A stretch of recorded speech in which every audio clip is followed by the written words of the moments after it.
somewhat. Parang gusto na ng someone here ng magic or parang gusto na ng someone here 'no, ng parang, um, like a miracle, like ngayon na or parang puwede ba magkaroon ng miracle about this particular situation? But we do all know that this is general reading right here but feels like so personal as well. So yeah, 'no, 'yan. So yung mga base nakuha natin parang meron ng gusto rito na parang gusto niya ng himala or this is something here na parang gusto niya 'no, may magic na mangyari kind of thing, 'yan 'no. So yeah, hi and hello new subscribers na by the way meron tayong new channel 'no, ang Dalnim channel. So Dalnim ang name niyan, Goddess of the Moon in Korean 'no. So ang link niyan ay nasa description box mga babes 'no. So kung gusto ninyo 'no ng mga collective readings that is for all signs 'no, just take how this resonates and connect to the reading 'no. Kung maka-vibrate kayo or maka-connect kayo dun, then you can claim the reading 'no.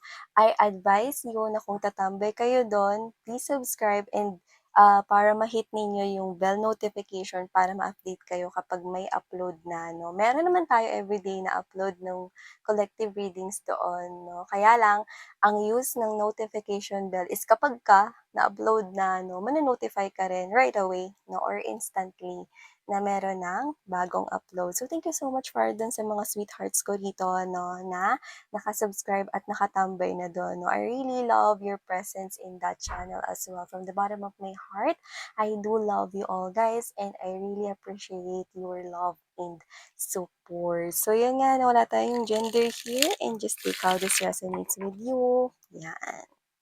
Babae, lalaki, LGBT, yan. Alam mo nakikita ko rito, hindi mo naman blinak 'tong energy na 'to, pero pakiramdam niya rito may mataas na wall na nakapagitan sa inyong dalawa. Like literally parang yun yung literal na pader 'no, na pumapagitna sa inyong dalawa. Pero hindi ko naman nakikita na blinak mo talaga siya like intentionally. Hindi ko yan nakukuha 'no. Siguro kaya humihiling na lang siya rito ng magic or parang almost feels like himala. Kasi dahil dun sa, malaki or mataas na wall na pumapagitna sa inyo. So let's all find out who is this person here and what is the situation here unfolding for you guys. Just take how this resonates. Okay. Alright, so let's go ahead and check this out. Thank you so much, person, angel, guides, archangel Michael, for being present here in this reading. You know what? I'm hearing that song. Ano kaya ang nasa isip mo? Yeah, Mr. Dream Boy. So whatever the case may be, it looks like we're getting some kind of a hint from here or a clue from here, no, na maaring wala tayong gender or right, no, pero with that particular line, no, from that lyric, no, ano kaya ang nasa isip mo? It looks like someone here is dreaming about you, could be thinking about you, fantasizing here about you. And it looks like parang pangarap ka niya rito, no? Na magkaroon rito ng connection sa'yo, no? Or magkaroon rito ng isang malalim na connection sa inyo, no? Makilala kayo, ganyan, no? Or magkaroon rito, no, ng isang, actually, gusto niya ng something special, no? Like a romantic relationship here with you. So, let's see. Who is this person here? Oh, okay. So you're appearing here as the Queen of Wands energy. I do see that this person here, no, with this one, I do see na nakikita ka niya rito bilang someone here na napaka-attractive at pwede talaga na ikaw ay literal na maganda or gwapo or you're physically attractive at nakikita ko rito, no, na kung hindi man ganun, malakas yung appeal mo, no. I think malakas yung appeal mo hindi lamang sa kanya because the Queen of Wands energy is someone here na kaakit-akit talaga itong klase ng energy na 'to. At hindi rin talaga maitatatwa 'no na ang Queen of Wands energy ay posible na talagang ikaw ay natural na, physically yung appearance mo 'no is talagang, nagse-stand out 'no or you're literally 'no considered as beautiful or handsome, 'yan 'no or you could have both 'no, puwedeng malakas rin yung appeal mo, 'yan 'no. Iba yung charisma ang binubuga mo, 'yan ang bongga. So, Kaya pala. So, ilatag na nga muna na 'yan, See, Page of Cups energy to the Knight of Cups energy, nagbabago 'no, yung kanyang feelings para sa'yo 'no, tumataas 'no, lumalago o uma-ascend 'no, yung kanya rito na pag-express ng kanyang adoration 'no, infatuation. I think it starts from crush. Feeling ko 'no, it starts from secret admiring you, like secret. And I do see na lumalala ito 'no, like tumataas yung kanyang kagustuhan na, iparating sa'yo 'no, ang kanya ritong adoration, infatuation 'no, like na like ka niya. At lumalalim ito 'no, at nakikita ko rito na, maaaring sa mga susunod na mga buwan 'no, ay maaaring talagang mahalin ka na talaga niya. Yung crush niya ay ma-develop 'no, sa pagmamahal. So, yung nakikita ko yun yung presence rito 'no ng, um, body of water 'no or karagatan or seas from here 'no. Yeah, I don't know if you're in public, or social media. You could be an influencer but doesn't have to be famous or well-known talaga 'no. Pero yung iba doesn't have to be na nasa social media kayo 'no. Puwede rin naman na kayo ay, alam mo yon 'no, very attractive na kilala kayo diyan sa field ninyo, sa trabaho ninyo, kahit diyan sa barangay ninyo 'no, or sa mga friends mo na like literally nagsa-stand out ka dito 'no. Nakikita ko rito na na ikaw talaga ay alam mo yun, I'm getting that vibe that that you have this, sexiness in you. I don't know, I'm getting also you sound sexy, no, the way you talk, okay, the way you laugh, yan, no. And you were literally, alam mo yung parang, ikaw yung klase ng energy, no, na kunwari meron kang mga barkada, no, na merong nanliligaw sa kanila, tapos ikaw, hindi ka nila isasama doon. Kasi possible na masungkit mo yung manliligaw nila, gano'n yung klase ng energy 'no, yun yung thoughts ng other people sa'yo. So see, your beauty stands out 'no, your handsomeness 'no, like yeah, okay, whatever the case may be, I do see 'no, na sikat ka dito pero effortlessly yun sa'yo. You know what I'm getting from this one? Queen of Wands energy together with the Six of Wands 'no, I do pick up that you have people here around you who admire your work, who admire your physical appearance, and you could be famous no sa hometown ninyo, or you could be famous here no sa field mo no, or this could be you, maaring marami kang friends or followers right here no, yan no, pwede naman yan kasi social media ngayon like Facebook, Instagram no, pwede ka nang i-follow ng kahit sino, doesn't have to be na maging celebrity ka or what no, pero yan. Or I do get that this is you. Like literally, kung sino man 'tong nagkakagusto sa'yo, hindi mo siya pinapahabol. It's just that this is you, you're just being yourself, na iba nga sa inyo baka hindi niyo pa kilala ito, eh. Alam mo mga babes 'no, this is you na hindi mo siya pinapahabol, like you're just being yourself, tinutuloy mo lang kung ano yung ginagawa mo 'no, everyday. And ikaw 'to 'no, na hindi mo intensyon 'no, na na paibigin 'tong person na 'to. It's just that kaibig-ibig ka. Gano'n yung nakukuha ko dito, kaibig-ibig ka at deserve mo na makatanggap ng ganitong klase ng atensyon. Well, whether you knew it or not, okay, I think hindi lang itong person na ito ang nagkakagusto sa'yo. You also have here eyes on you. Maraming mga tao rito ang gusto rito makipagkaibigan sa'yo, makipagkilala sa'yo, no? Kahit yung iba, no, like literally, they love your energy because this is you.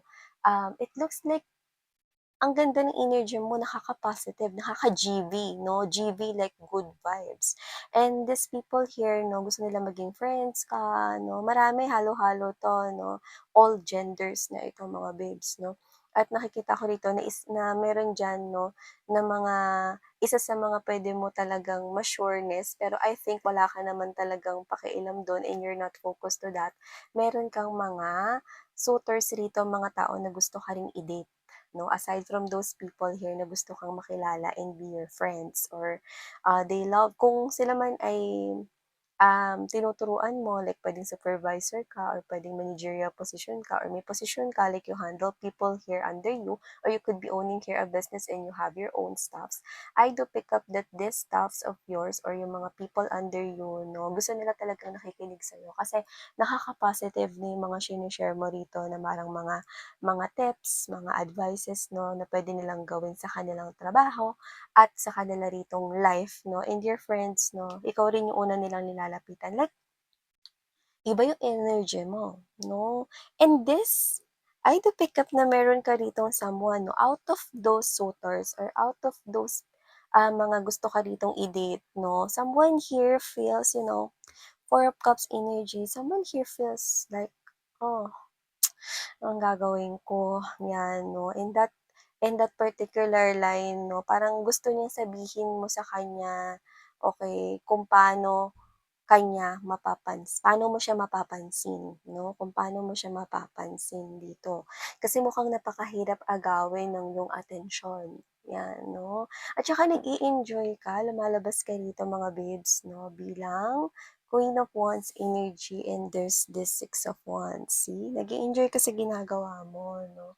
At nakikita ko dito 'no na na ikaw 'to, na posibleng aware ka rin na merong mga tao ditong gustong maki-connect sa'yo 'no, pero ikaw 'to na you're just enjoying here yourself, you're just enjoying here your time. Hindi ka naman nagpapaka-hard to get 'no, lalo na kung meron ditong mga nagpaparating ng mga emotions at feelings sa'yo 'no. Like, literally, you're just being you 'no, at nakakaloka kasi hindi ka nila maiwasan 'no, especially itong person na 'to na nade-develop yung feelings sa'yo 'no. Nakikita ko dito na pilit ka nilang iniiwasan pero ba't gano'n? Parang nakakapanghinayang daw 'no, kung wala silang gagawin dito 'no, especially itong person na 'to. Parang nanghihinayang siya rito kung mapupunta ka sa iba.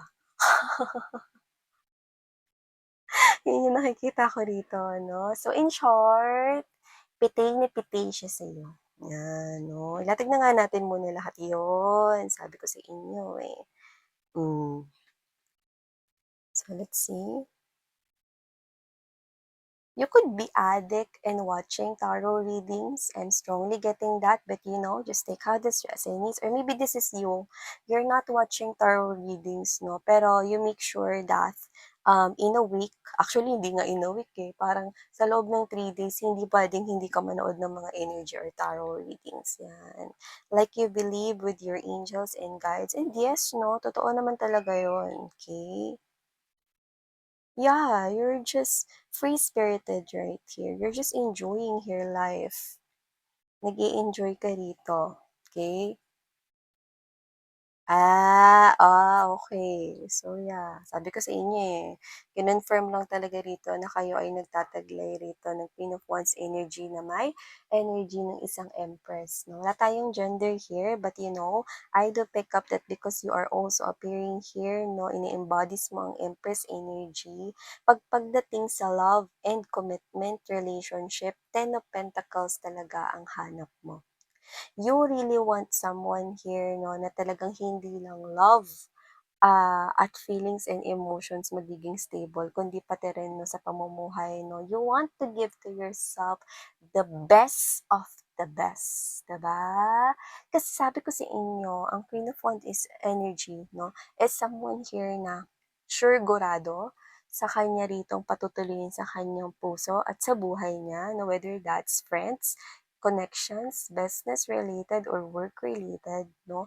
At sigurado rin siya 'no, sa kung sino yung mga papapasukin niya rito 'no, sa kaniyang mundo. And I'm seeing na hindi ka rito nagpapahabol or nagpapa-hard to get 'no, sa kung kahit sino. Pero dahil napaka-attractive mo 'no, yung mga tao rito, especially yung mga suitors mo na is parang nanghihinayang kung wala silang gagawing action 'no, at mapupunta ka lang sa iba.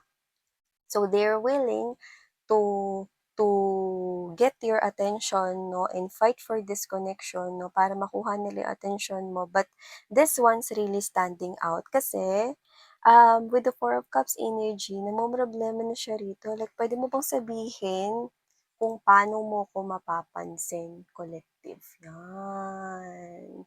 Puwede bang sabihin mo sa'kin kung paano mo ko mapapansin kasi ang sakit na ng ulo ko.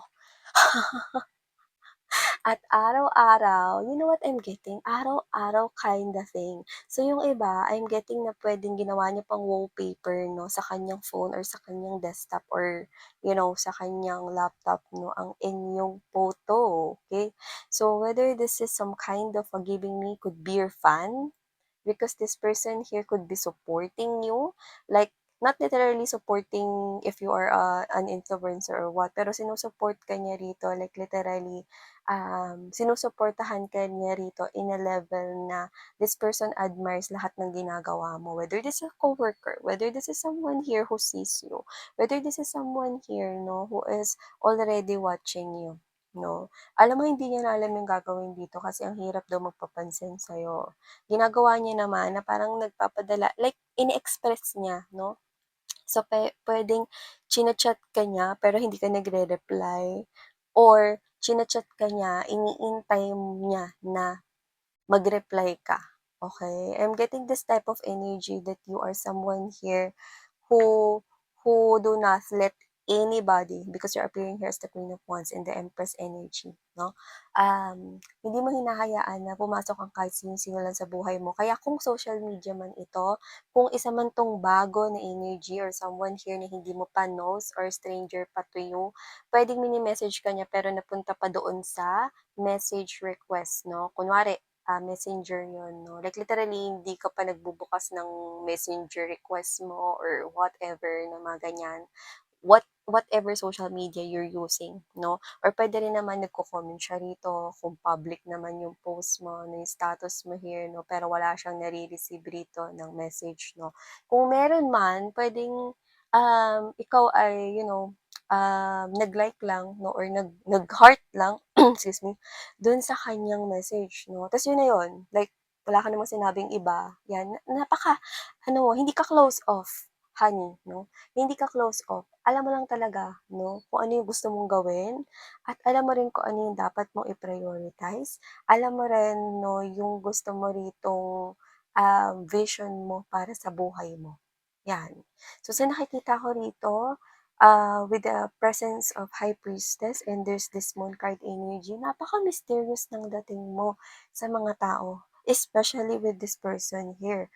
Like, sinusubukan niyang kunin yung atensyon mo at napapagod na siya, nalulungkot siya rito kasi hindi mo siya pinapansin or hindi mo siya nabibigyan ng pansin, pero hindi mo yun sinasadya. Yun yung nakikita ko rito. Like, hindi mo yun sinasadya. Okay, puwede ngang hindi mo pa nga alam, na ganito yung feelings niya para sa'yo, 'no? Pero hindi siya nag-iisa.